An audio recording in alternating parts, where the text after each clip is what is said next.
everyone, and welcome to another episode of What Does Joe Think? This is where I give my thoughts and feelings on things that are happening in the world. Yeah, it's quite similar to Rant of the Week, except Rant of the Week is less topical. I want to talk about an issue that is affecting me and affecting a lot of people in bands. This is an issue that's a little close to my heart, so this video is going to be taken a little more seriously than normal, but I promise I will offer you funnies in the future.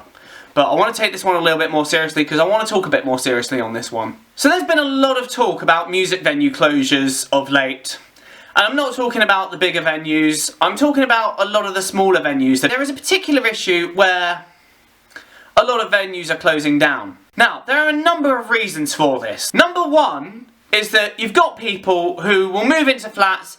They will know it's near a music venue, so surely they'll know that there's going to be a lot of noise. But what will they do?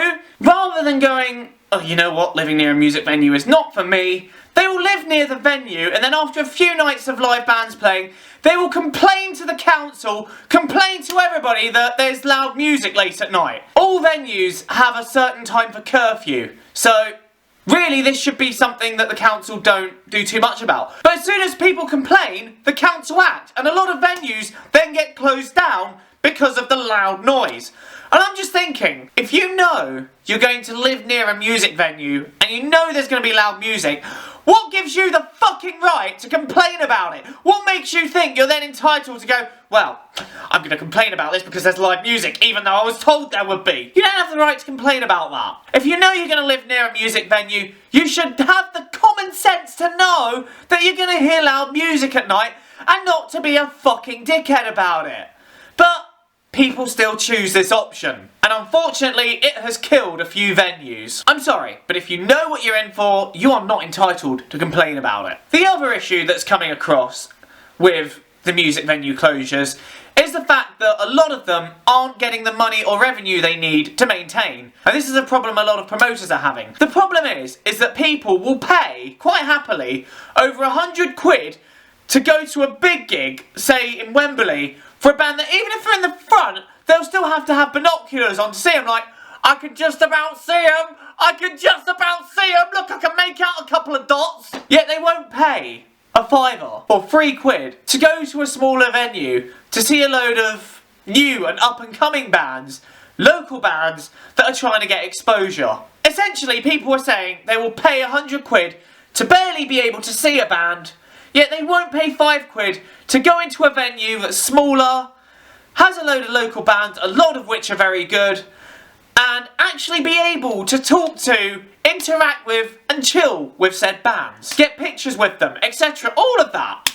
And it is essentially, again, this is another thing that is killing off smaller venues. And I don't understand this logic with people. Like, a couple of quid every so often isn't much to go to a small venue and see a load of local bands that need the support.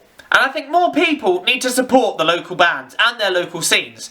And I'll tell you something as well, and this is the more frightening thought. If this carries on, this could essentially kill off live music. Like, all the bands that are playing the bigger venues now, they have already done the years of playing the smaller venues, so they're already there. But if the smaller venues keep closing, who is it that's going to suffer?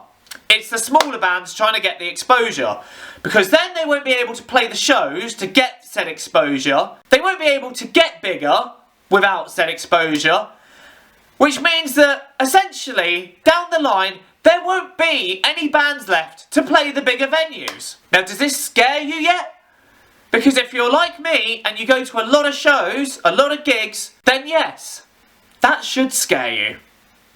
Because we could be looking at a live music abyss here. So, if you're going to live near a music venue, don't complain about the fucking noise, and if you're a music fan and you like bands, don't be so harsh about spending a few quid every so often to see a load of local bands. These smaller venues in the scene are definitely very important for any band's success to go up, because every band has to start somewhere. Exit Stage Joe!